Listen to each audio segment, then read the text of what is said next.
अस्सलाम वालेकुम दोस्तों, यकीनन तो तव्हां ख़ुशि हूंदो जीअं त असां हिकु नंढड़ो चैनल खोले रहिया आहियूं यूट्यूब ते। जीअं त असां उन में ड्रामा वग़ैरह या फिल्मूं इहा असां मोकिलींदासीं तव्हां भाइरनि जी सपोर्ट सां। जीअं त असांखे सपोर्ट कंदो त जीअं असां अॻियां तव्हांखे का ख़ुशी ॾियूं ऐं ड्रामा सुठा तव्हांखे पेश कयूं। जीअं त बहितरीनु ड्रामो लिखी रहियो आहे असांजो उस्ताद ऐं असांजो डायरेक्टर। जीअं त तव्हांखे पाण उहो ॿुधाईंदो ऐं पाण ई तव्हांखे सम्झाईंदो। जी उस्ताद। अस्सलाम वालेकुम दोस्तों, असांजो चैनल ठहियलु आहे यूट्यूब ते जंहिंजो नालो वाजिद खान टीवी ऐं 215। इहे तव्हां सर्च कंदव त असांजा ड्रामा या मश्करियूं या टिकटॉक इहे तव्हांखे सभु ॾिसण में मिलंदा। जेको आहे त असां हाणे साईं आकिब शाह खे माइक ॾींदासीं, जेको तव्हांखे हाणे हिन वीडियो ते बि कुझु मिड़ई खिलाईंदो बि सही ऐं कुझु वरी ॿुधाईंदो बि सही।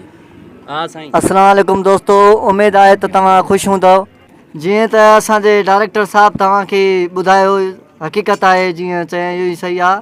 पर साईं तव्हां थोरो दोस्तनि खे उर्दू में ॿुधायो जीअं कुझु माना उहे खिलनि भी सही, मज़ो भी अचनि। अबा शकूर अहमद हेरा फिरी हमारा जो अगला चैनल आया वो रही गया गलती में, और हमने जो नया खोला है ना वो उम्मीद है तुमको पसंद आएगा। वो गलती से हमारा ड्राई हुआ था।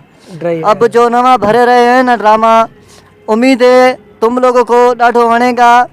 हमारा अगला चैनल जो रह गया था, हमसे खोड़ सारे भाई पूछ रहे थे तुम्हारा जो अगला चैनल था तो ड्रामे बहुत अच्छे रहे थे, अब नहीं आ रहे। मैंने कहा उनसे कि भाई हमारा एक नवा चैनल खोला है, डाढ़ा भला है। वो हमारा जो अगला चैनल रही भी हो ना, अब नवा चैनल है वो वाजिद खान टीवी 215।